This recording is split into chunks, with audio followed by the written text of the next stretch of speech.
after natin nag-exit sa MTR, mag-turn right tayo dito. Kasi nandun yung minibus sa unahan. So, ayun na yung Pasaykong. So, nandito tayo sa Foot Locker. Dito na area sa Dunda Street.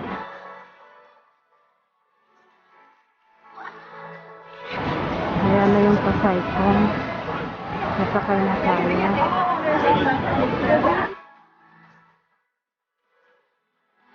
A few moments later.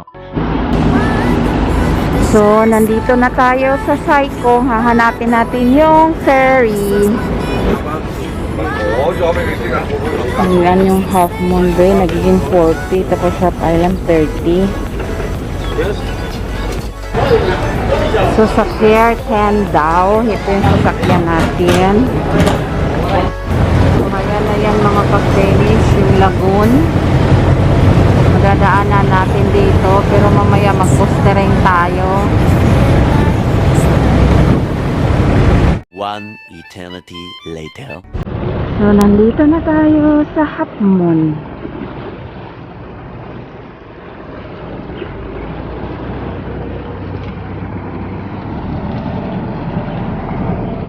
So, dito na tayo mag-start ng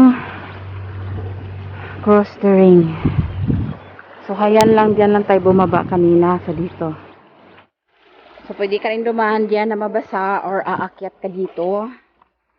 So, let's go right here. Ayan siya. Akyatin natin yan. So, hayan na mga ka-freeness. Tuloy-tuloy lang dito. Na-conquer natin yung pag-akyat. So, galing tayo doon. Pumunta dyan. At saka, pupunta pa rin. Ayan. Naman siya. So, we cross there. Pero mas okay dito. Kaysa first natin daan. Ayan. Kaya, slow lang. Hindi easy mag-coastering mga ka-freenies. Kaya, ingat-ingat. Ayan. Malapit na tayo. So, dyan tayo papunta doon. So, let's the Gora. So, na-conquer ko. So, let's go here. Ayan. Another. Mga bato. Mga ka-freenis. Puro talaga bato yung dadaanan natin, oh. Kahit yung aapakan mo, puro bato. So, malapit na tayo.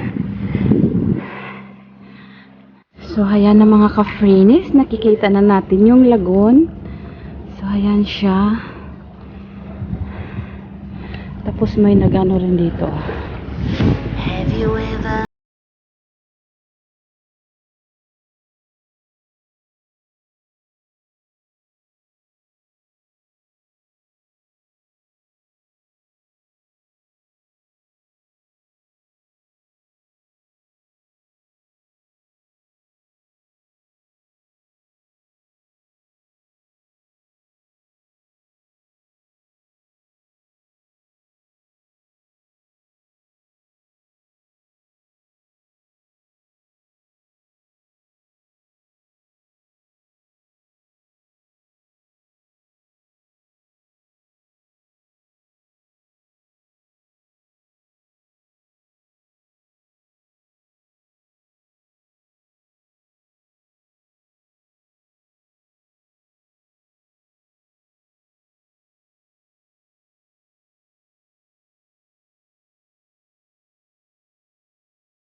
Mayroon pa?